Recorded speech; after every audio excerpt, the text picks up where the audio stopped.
Welcome to the Strategy Mob Podcast. Tune in for everything you need to know to stay in the know regarding the automotive industry. Here's your host, Jason Harris. Hey, what's going on, Podcast Nation? It is Jason Harris here, and thank you for joining me on another episode of Strategy Mob. Today, I have two very special guests. I have Mr. John Kostakos, literally like right down the street from me. I think, John, you're like, 25 minutes away from me, and you're outside enjoying the beautiful weather. So thanks for joining us. And from the other side of the country, where it's very interesting right now, Chris, you're gonna have to tell us a little bit about that. But I have Mr. Chris Power Gomez. Guys, thank you so much for taking the time to jam with me today. This is going to be a lot of fun. I figure the best way to kind of kick off our conversation today will be a couple origin stories, kind of how both of you gentlemen got started. So, John, if you don't mind, I'm going to start off with you. What is the origin story that is John Kostakos? Prior to 1995, I was in the food business for about 10 years. And then in 1995, I answered an ad in the Toronto Stars on the QEW for a company that was looking that it said seminar company, great opportunity, call this number. So I called the number, and it was a company out of Detroit, Master Marketing, still around today. And they were launching a brand new sales trainer doing seminars was one happening in Hamilton. And that guy's name was Grant Cardone. So they had we brought him to Canada, and I've marketed him for maybe the first 16 years of my career. And then I got involved with another company, Proactive Dealer Solutions, Mike Overy. I don't know if you've heard of those guys. So kind of involved in the origin of that company. And then through that whole time, I'm originally from London, Ontario. I knew a guy, introduced a fellow named Dwayne Marino. Right. Okay. So Dwayne, I know you do. So Mr. Dwayne, we've been friends for a long time. And maybe 10 years ago, I started representing him in Canada. And then also in the winters, I'll go down to the U.S. and I represent an American speaker named Damien Boudreau. I don't know if that name, right? He launched the career of Ali Reda, the number one salesman in the world. So, and that's what I do. So I travel North America. I go to cities, promote my seminars, and the salespeople come, managers come sometimes. And that's it. That's what I've been doing for the last 25 years. That's cool. I bet you got some stories that you might have to share off camera, or maybe I can get you to share them on camera. We'll see how it goes. Hey, Chris, for yourself, how did you get started in this crazy little world we call the automotive industry? I think I was born into it. I've been a car guy all my life, a driver primarily. I've raced everything from quarter midgets to sprint cars to SCCA and motorcycle side also. And then kind of halted that for a little bit when I went to college. And then, actually, first day out of high school, I started my first company, and it was auto related. I started an interesting sub-industry called van conversions back in 1976. At any rate, so we supplied custom vans to a lot of the Ford, Chevy, and Dodge dealers throughout Southern California, and kind of created that industry. Went to college, and from there I'm a brand developer, and have 4 decades of experience in brand development for global ad agencies and that kind of thing. In regard to cars, I own a publishing industry. I mean, a publishing company in the auto industry, auto related. I have a magazine called Auto Life, and I am now also have a motorsports company, Power Brothers Motorsports, that's customizing, and I'm just now launching an offering to auto dealerships called. That company is called Dealer Position, and the offering is a 2020 dealer of choice, and we'll get into that. That's cool. I mean, very, I find for a lot of people who get into our industry is that they almost just kind of fall into it. Very seldom do you get to meet someone who blew up with gasoline in their, grew up with gasoline in their blood. So, Chris, it's cool. It's cool to jam with you guys. Hey, man, talk about some interesting times, guys. Seriously, like, wow, talking about just really taking the entire industry and flipping it up on its head. I mean, I even know from my business, I mean, within 2 weeks, just everything just now it's kind of we're getting into June now, thank God, and it seems like there's a little bit of light at the end of the tunnel. I know this is so much different than what the recession was. I mean, the recession for me, guys, was this kind of long drawn out 6 to 9 months of just kind of things progressively getting worse. This was just an implosion of things. So I would love to kind of hear it from you guys of kind of what your current norm looks like.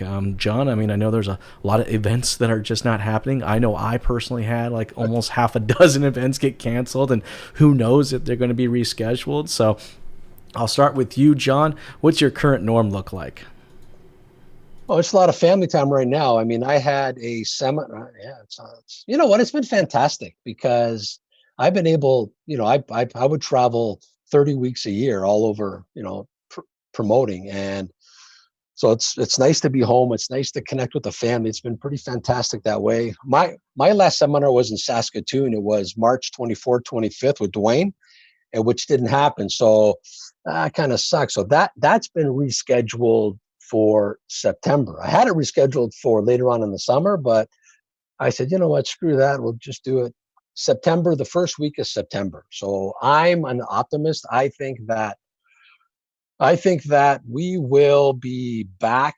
I'll be back on the street probably in September. I mean, it's pretty nice, and we'll see. We'll see. I mean, I hope. I mean, I think we're a culture of people that like to connect, that like to be together, that like to socialize, that like to go to ball games, that like to go. And I think even the seminar, Mr. Jason, the seminar will be something that will be really, really phenomenal because a live event down the road, it'll be like this because nothing beats a live event.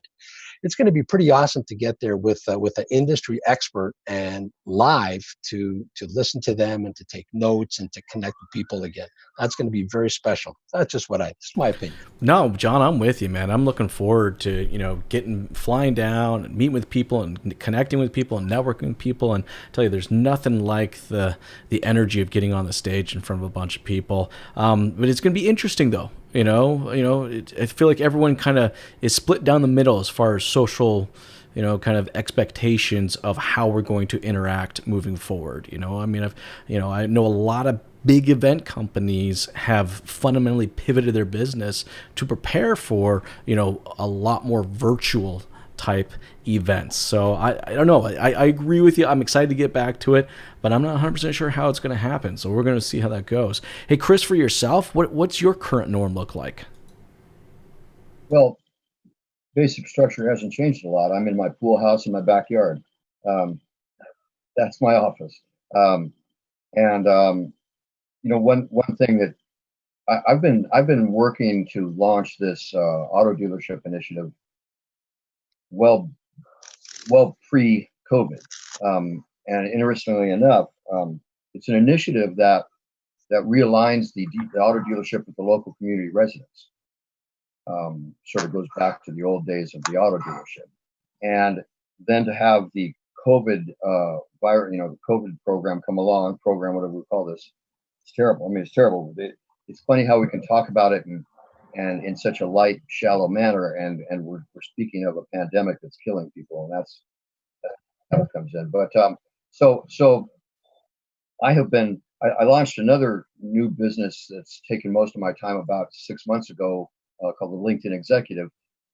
All of my businesses start with the core of my branding offerings, and I usually don't tell people this, but it's a way for me to stay relevant at 62 years old.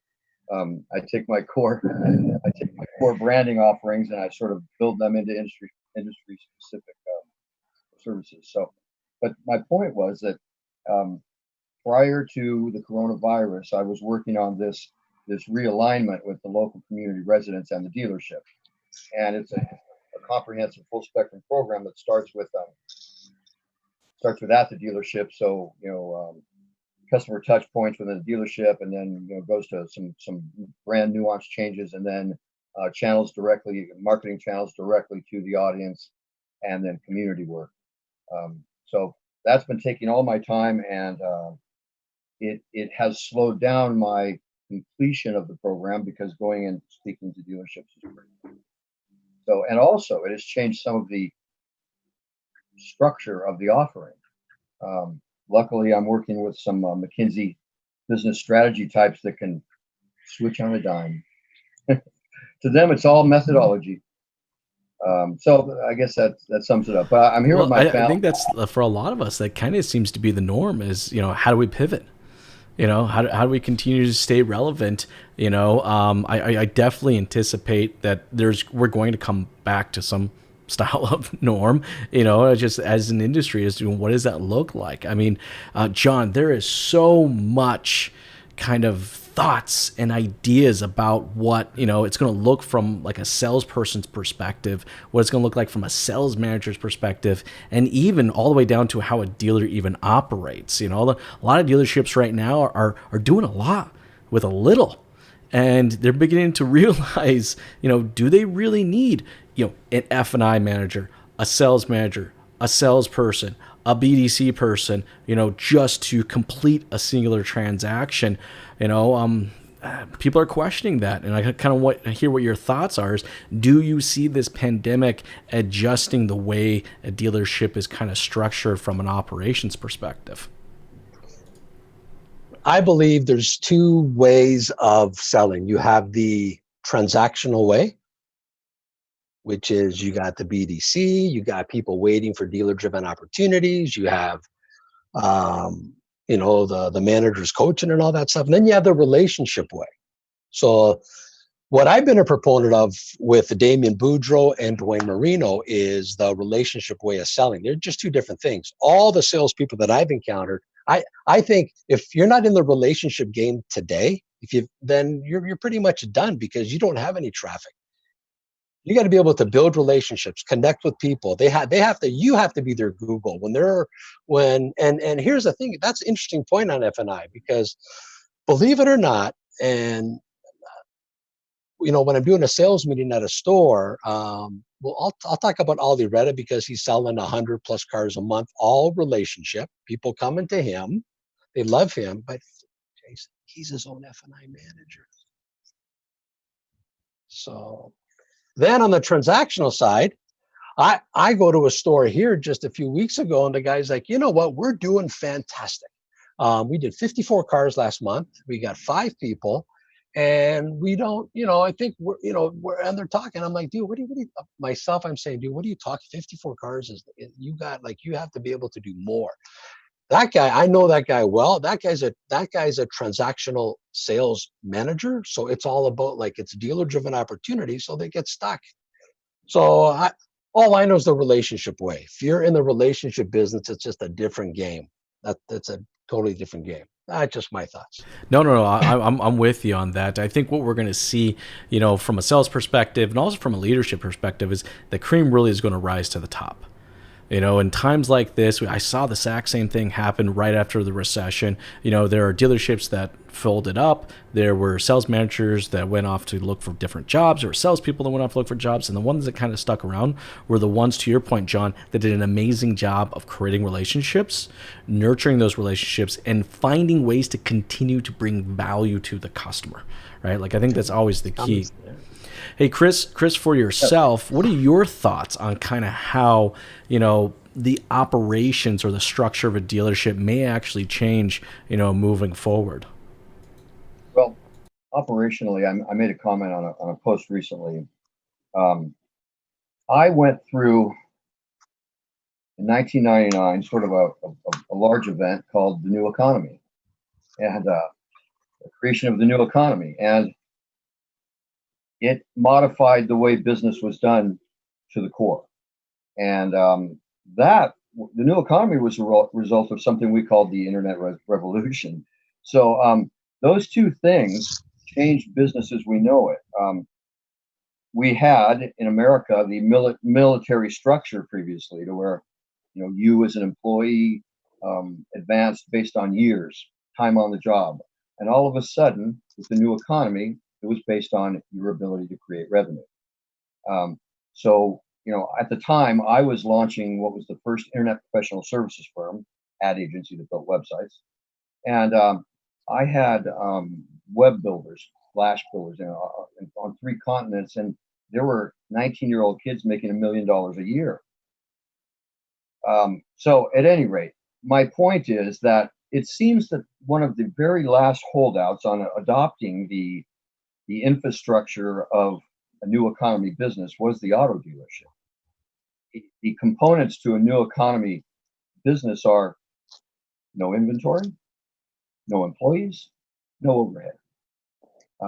So for me, I've just been watching dealerships go on and build this incredible infrastructure with every local resident being employed there, and then having an assistant.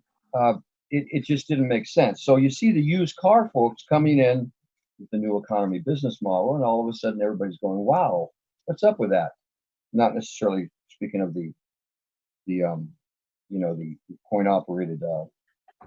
You can say it, you can say the Carvana word. I know it's not a dirty word on this one. I got a lot of 4-letter words we say in this show. That one's fine.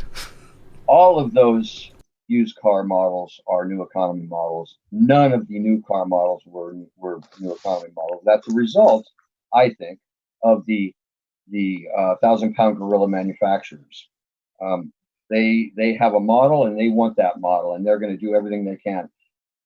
Unfortunate side of it is that the manufacturers have also pushed down stress on sales that has 10 salesmen waiting at the curb if anybody looks like they might drive in.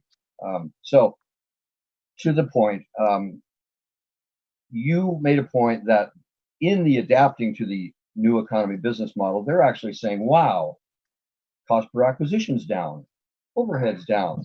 Look at this, half the sales, and I've got a larger profit." Go figure. No, it's totally true. I mean, yes, I mean, I hate to say it, but I mean, I just think a lot of people are actually going to have to ask themselves that questions, but then there are other people out there that are really still kind of struggling through this. And I think the fundamental bottom line answer to this is that for us as an industry, we're going to have to process our way to profitability. I mean, guys, look, before all this happened, we had, 2019, which was kind of a down year for us, right? We were flat, right? Some dealerships were a little down, some were a little up, some of them, majority of them were flat. Between 2018, the 5 years before then, we were running double-digit gains quarter after quarter after quarter after quarter. I mean, we got fat. John, I'm sure you know this on the training side. A lot of people got just satisfied. The term warm bodies was completely acceptable again, but I think moving forward is like we can't afford to do that. We have to have people that are going to be able to adapt to the customer in the way that they want to communicate, and make an experience like we never had before. Look, I will say this: as an industry, we've risen to the situation. Look, for years we all kind of shuffled our feet as far as kind of adapting our communication processes and so on and so forth. And in less than 2 months, the entire automotive industry did actually step up. So I will applaud them for that. But I mean, with that said, though, I still think dealerships are trying to find ways to continue to save money. And every single time I have a conversation with a dealership, that just seems to be that seems to be what it's all about, is how to save money. So this is the way I'd like to kind of take the conversation with both of you guys, is your thoughts on dealerships and where they can save money moving forward. Something they should not cut, something they should cut. John, I'll start with you, and then Chris, I'll ask you the same question. I would never cut training, but that's the first thing they cut. I mean, that's the lifeblood of the business, is training.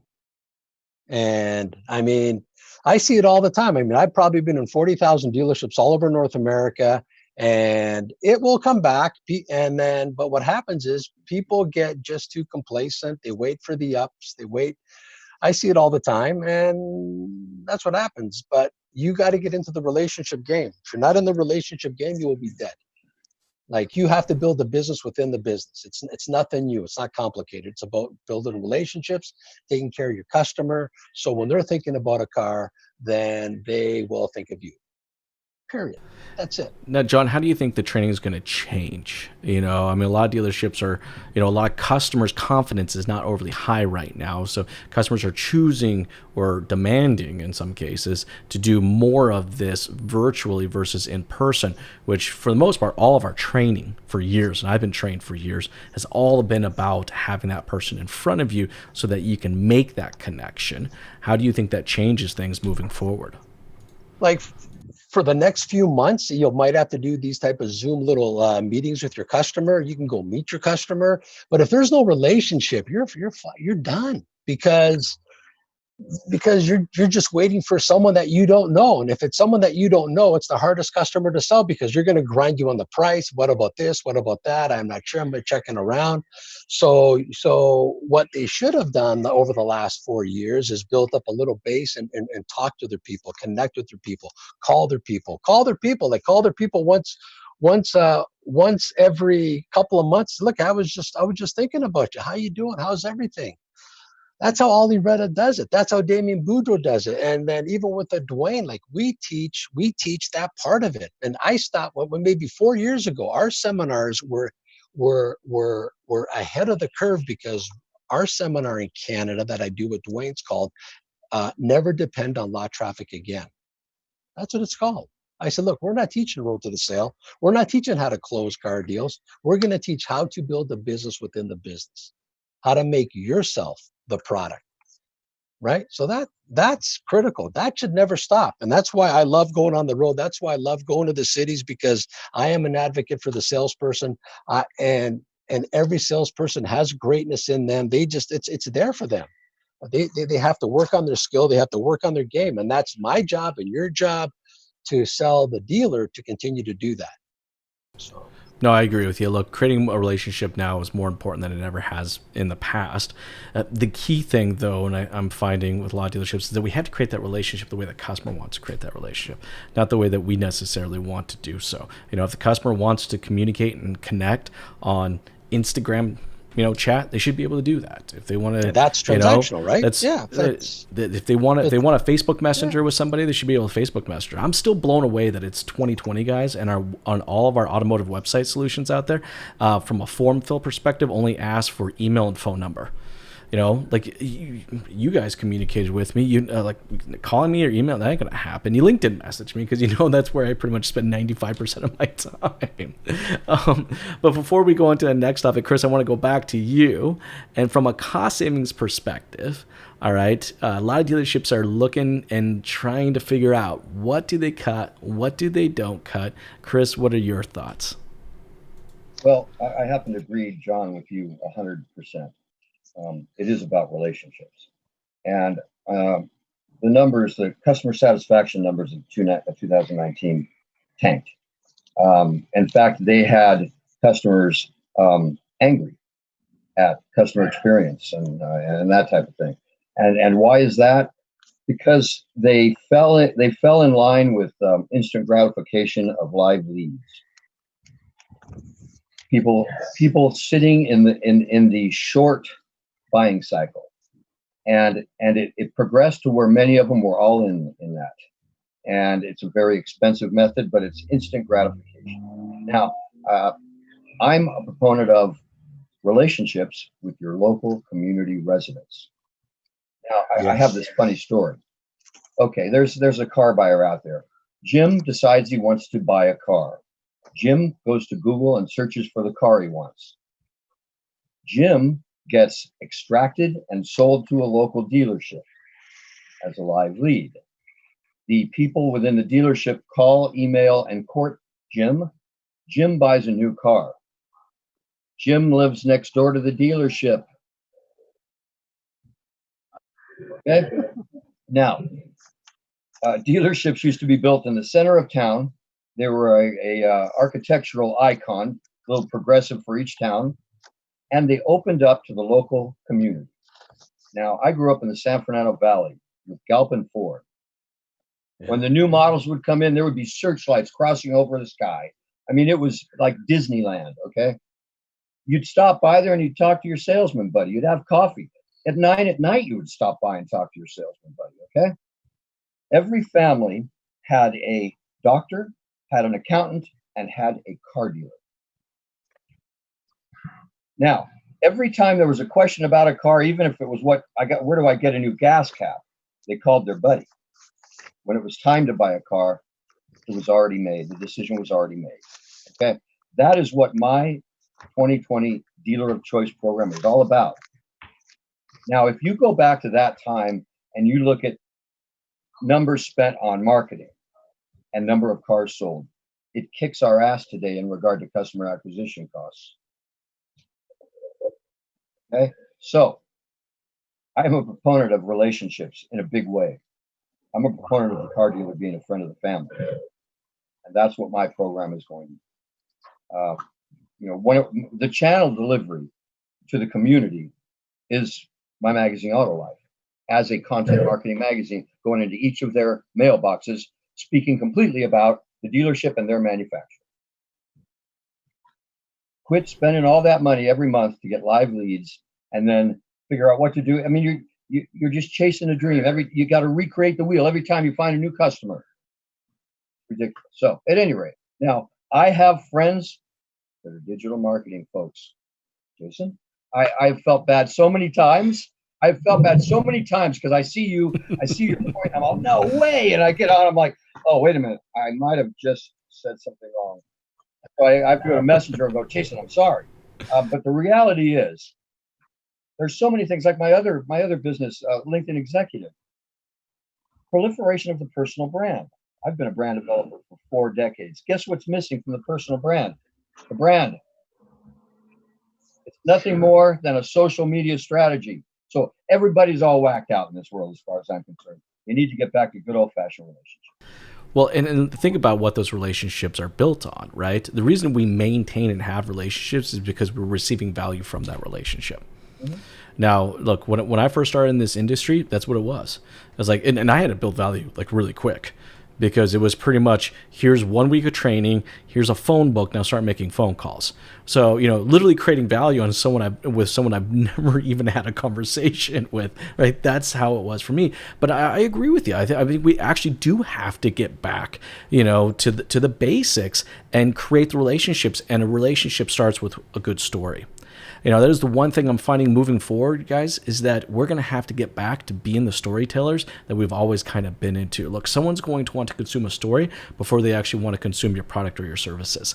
And it just seems like we've as an industry, we relied so much on the story from the manufacturer that as a dealership, we just kind of avoided creating our own story, right? But guys, I'm with you on the relationship side, but I actually want to talk about another type of relationship with you guys too. And that's actually the relationship with our staff. So I don't know about you guys, but I've been having a lot of conversations with dealerships daily since this whole thing started. And, we were talking a little earlier how the cream rises to the top. Well, I'll tell you, that's not just as sales and service, that has also to do with ownership. And I have met some owners that have really shown their colors in a good way, and in some cases a bad way. And I'd like to kind of get your guys' thoughts on this, because I'm getting asked the question on a pretty regular basis is, from an owner's perspective, how do we keep our company's, culture kind of alive during this time frame? Look, consumer confidence is way down. Staff confidence is way down. We seem to focus on the consumer relationship and their confidence, but we seem to forget about our staff relationship and our staff confidence. John, I'd kind of like get your thoughts on this, and then Chris, I'm going to ask you the same question, is, how do we keep our company's culture alive during the pandemic? Your thoughts, John? I think it starts with the owner being, or general manager, is that kind of the, like, yeah, to be more involved and engaged in the process and with the customers today, hands-on involvement, supporting their salespeople. And I mean, those are the managers that I deal with, I have dealt with. I mean, they love their people, they take care of their people. So I mean, But just to Chris's point, like just the point before that, Chris was saying about what a fascinating thing about the community, because when they asked Ollie Retta, they asked him in an interview, if you could start your business today, start it over today to be a car salesman, what one single strategy would you implement into your business? It could be Facebook or whatever it was. And Ollie Retta, he said one word, and that word was community.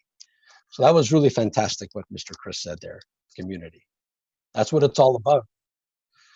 So anyways, that's I said I don't know much about how that part of the intricacies of the store work. Like I said, I deal with the salesperson and I get him to come to the seminar. However, the most important person is the dealer or the general manager that will give me the opportunity to present to the salespeople. So those guys that I know are forward thinking, they're enthusiastic, they're involved with their people, they care about their people, they love their people, they're involved in their business. So that's what you got to do more today. No, I'm with you. I mean, I think being involved in the business is very true, guys. We were kind of talking about it, 2018 and back, I call it full belly syndrome, where we talked a lot about what we accomplished and talked very little about what we could have accomplished if we just sat down, take the time, create those relationships, and developed out that community. Chris, I'd kind of like to get your thoughts, man. You've run a lot of businesses. You've dealt with employees kind of all over the world. This is interesting times, and there's a lot of dealerships that are watching and listening right now, and that's something on their mind. Is like, how do they continue to maintain and keep up their staff confidence and that culture of their dealership? Your thoughts, Chris? Well, in 1980, working for a global advertising agency, I had the Honda Automobiles account, and I did a 2-tier campaign, internal campaign. One was called Our Customers Are Friends, and one was called Our Employees Are Friends. So let me just say that it's no coincidence that the employees, including sales, happen to live in the local community. So if you can adopt a community program, if you can make changes to the nuances in your brand that puts the dedication and the focus back on your local community, that's going to have a 2-tier effect, and that's employees and resident/car buying public. It's all about coming back home. Now, things that are going to change. I'm sorry, Mike, getting off topic a bit. But things that are going to change within the auto dealership are right now nobody wants to go into the auto dealership. So Zoom, internet, it's king. Oh, that's not going to last long. What's going to happen is people are going to have a much smaller geographic footprint. So the internet, which gave options of dealerships to folks. So we here in Thousand Oaks would go to Oxnard or the San Fernando Valley or Simi Valley. No, you're going to go to your local dealership again. You don't want to travel. Okay. Now, if the dealership can accommodate with customer touch points within the dealership to embrace the local community, that's the way it's going to change. Okay. There's going to be coffee clubs for the women to go to in the morning at the Volvo dealer. Okay. There's going to be, programs that embrace the local residents. And when the local resident comes in for that program, they're going to stop by whatever department and say hello to their neighbor because they're all part of the same community. So 2020 Dealer of Choice, the community alignment program, it also has an added value element of the employees being community residents. Because the employees are literally our best. Oops, that's a weird audio there. The employees are our best marketing tool, and I don't know how and when. Well, they've always have been, but it's just I know you're funny, John. You funny guy. But no, come on, John. You remember? When I first started out in this business, it was the employees that were pretty much the ones that were marketing. We actually had a prospect. We had this crazy thing called prospecting. They still do it today. Well, who the hell does it today? Do it. That's what I'm saying. There you go. That's relationship building. That's what they call it prospecting because the manufacturer told them to. Well, to your point, right? I can't tell you how many dealerships have kind of gone away from that because I think it's full belly syndrome. it's just like we're just so satisfied with what they have. They don't ever talk about what they could possibly could they had if they just done this, and this, And I think a lot of that has to do with just the situation. They're satisfied. So it is. But I think moving forward, though, I think we've had a rude awakening. We've had to learn. We've had to learn a lot from this situation. In fact, actually, that's a perfect question, and where we're going to go into my next question for both of you guys is, what do you think is the single most important thing that you have learned from this situation? And then we'll talk a little bit about what I think dealerships have learned as well. John, I'll start with you. What is the most important thing you've learned from this pandemic? I've learned nothing. I mean, what am I supposed no, because I always say that because, look, I'm a seminar promoter. Okay, like I live and die by the seminar. So, I mean, a virus, I can't control a virus. I can't control them shutting me down. So, I mean, did I learn to be more diversified? I don't really want to be diversified. I love doing what I'm doing. I'm 60 years old. I'm going to live and die by the seminar. I do promote some training, like we have a training program with Dwayne and stuff like that. But nothing, man. I'm just waiting to get back, dude. That's it. All right, fine. I will say you learned how to do a Zoom call because I watched your. Was your daughter or your granddaughter that helped you set that up today? My daughter, she set it up. That was good. You know what? This is. See, this is pretty good. See, this relationship we're making here, John. It's great, right? Yeah, but the best thing is to say, okay, so you know what? When can we meet for a coffee at the Starbucks since we're 20 minutes apart? That's how you develop, and that's what most people miss. Right? No, I'm with you. In fact, actually, you know what? I've been doing a lot of coffee Zoom sessions, with people right now that, I'm meeting for the first time. And I will say this, John, this is the one thing I've learned, is that, being virtual connections, all right, I'm actually finding the customers are more hyper attentive to what I'm saying than when I was in the dealership. Because when I was in the dealership, it was like this was going off, the cell phone was going off, the text message was coming in. It's like now, like they get onto a Zoom call or video call like we're having now, and it's like, no, they're watching exactly what I'm saying. They're watching my eyes. They're looking at my mouth. It's like I'm actually trying to make a mental note to actually smile more often because it's something I know. It's like now you're on camera, you better smile. And Chris is bang on with that community. That is 100% bang on fact for today. I mean, it's always been there, but it's a fact only because I know in Baton Rouge, there's a Chevrolet dealer that all his money spent in the community. And for NADA for last year, the number one dealer was a Chevrolet dealer in Jacksonville, Florida. Every single dollar he spent was in his community. So really, it is like just the most phenomenal. So very nicely done, Mr. Chris. Hey, Chris, for yourself, you've been through the recession. You've been through a few blurps in the economy. All right. What is the single most important thing that you've learned during the pandemic? Okay. Let me just start with the first thing I miss: shaking somebody's hand. Oh man, I'm with you on that. I'm a handshaker guy. I mean, So, what did I learn? How to put on a face mask and don't trust the government to protect you. That's exactly it, huh? Just don't trust the government. I'm glad now to put a face mask on. They got us into this. Hey, no. Look, I'm with you. I think preparation for anything and everything. I will say though, I am pretty good about being prepared. It's the Boy Scout in me. Like it really is. Like I'm pretty much prepared for pretty much any contingency. I gotta be honest, from a business perspective, I was not prepared losing 80% of my revenue in 2 weeks. Like let's just put that out there. Right, that was, well, yeah, it's okay, right. It's definitely been some interesting times, and because of those times, we don't only just have to support ourselves as business owners, but we also have to support our employees. And, John, I kind of got to get your thoughts on this, and Chris, I'll get your thoughts on too, is, as owners, how do we support the people around us? John, your thoughts? You support them with coaching, with motivation, with encouragement, with love, and being there for them. That's basically it. Help them. Hey, Chris, for yourself, What are your thoughts? Well, I happen to have the wonderful benefit of being really, really old. So also, there's been some pretty substantial circumstances in my life.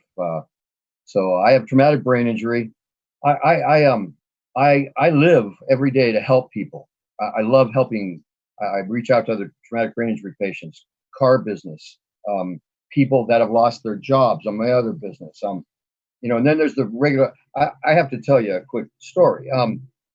This is bizarre, but this pandemic kind of brought everything to me and leveled out the playing field. For 9 years, I've been recovering from a catastrophic accident where I actually died and was in a coma. And in a crosswalk as a pedestrian, I was hit by a bus at 52 years old. It took me out. Okay, came back to life without much memory of my life. Had to start over, learn to walk, everything. I don't leave home. I have traumatic brain injury. I freak out.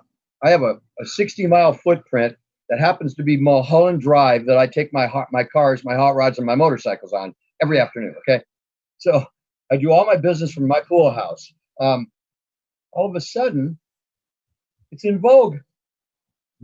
So, right. So I have in the 9 years that I've been alive, so to speak, I haven't been on an airplane, to a mall, to a movie theater. My brain won't let me. So, welcome to my world. Thank you for sharing that, by the way. And actually, that's a good segue kind of into my next question, because I think there are a lot of businesses out there that are, that have had employees continue to work from home, right? And they're seeing efficiencies, increase in productivity. From an automotive perspective, I have some salespeople that are, have been recently offered jobs to work for dealerships where they stay from home. They prospect from home, all right, and they come in when they have to meet with a client. And I'm like, that's pretty different and unique. Do you guys kind of see moving forward? And Chris, I'd love to get your thoughts on this because you've been living it for such a long time. But John, I'll start with you first. Is moving forward, do you see our industry, shifting to more of a remote employee? In the short term, yes. I think it'll be something that it'll be incorporated. It'll be optional, I think. I mean, I know like the number one GM salesman in Canada, in Guelph, in February, like when it was just happening, he was on pace for a 44 car month, and it was Zoom meetings. So he adapted really, really well. So he'll do both. So it'll be a combination of both. I still think the stores are going to come back. I think people want to go back into the dealership. I think consumer wants to go back into the dealership, or they can do the Zoom meeting. You can go to their home. I mean, the home delivery's been around since 1975. Like, it's not new. So you just gotta get in the game of sales, right? That's right. It can't not be just like a job, a job. Those are the people that are going to get slaughtered, right? Just job, right?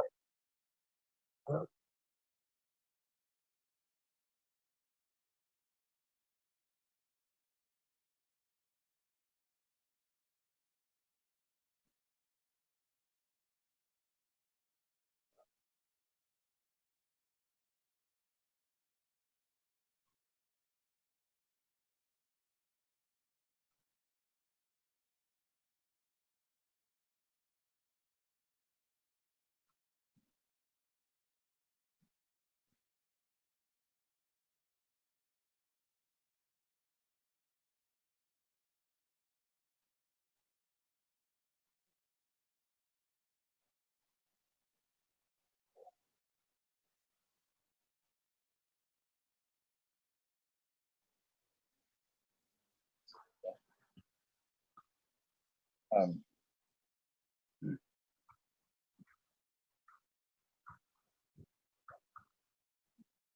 we're going to have a correction.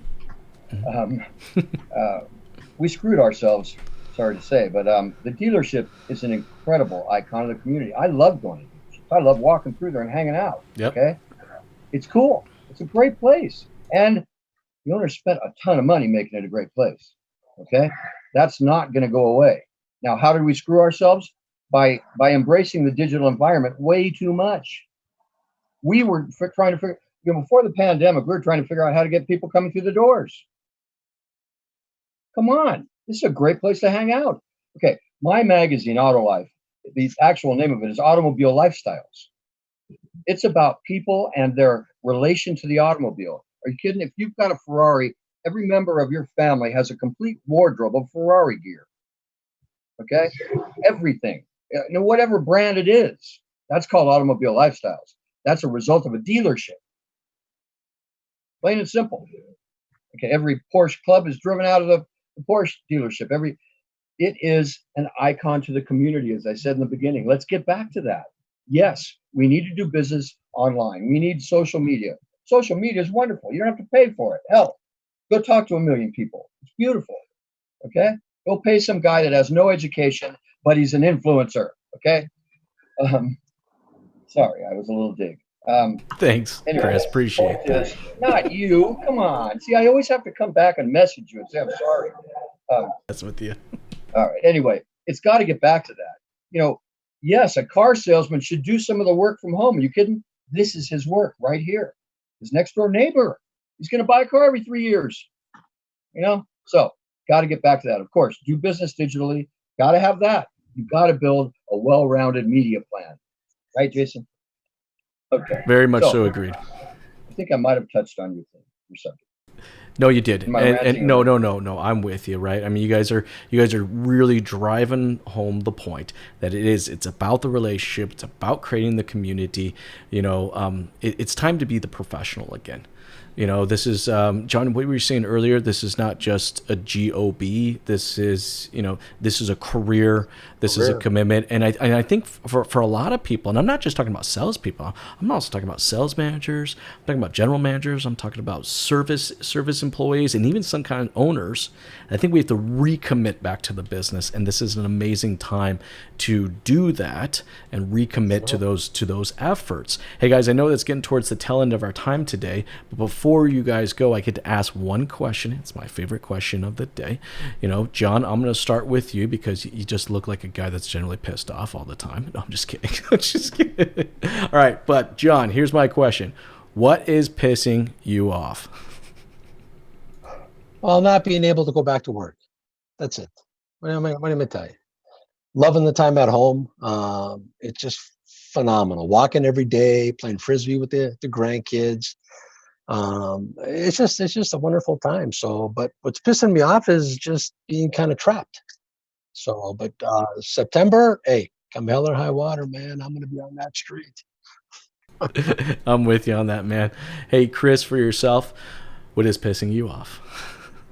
Well, I've been married 37 years, and I'm with my wife 24 hours a day now. You can answer that question.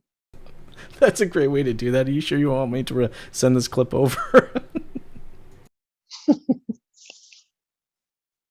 I'm with you on that. I have 3 kids. They're all under the age of 10, and I love my kids. Don't get me wrong, I really do. But wow, sitting down trying to do homework with them, it's enough to drive anybody crazy. Hey guys, for everybody out there that's watching and listening right now and love to connect with you fine gentlemen, what is the best way to do so? John, I'll start with you, and then Chris, I'll ask you the same question. The best way with me is through LinkedIn. That's it. That's the number one way. Chris, for yourself, what's the best way to connect with you, sir? Same. I use LinkedIn as a nucleus. Everything stems out from there. Find me on LinkedIn. Awesome, guys. Hey, thank you so much for taking the time to jam with me today. This has been a ton of fun. You guys have yourself an amazing day. Thanks. Hey, nice seeing you, John. Thank you. Yes, likewise. Thank you, sir. Thanks, guys.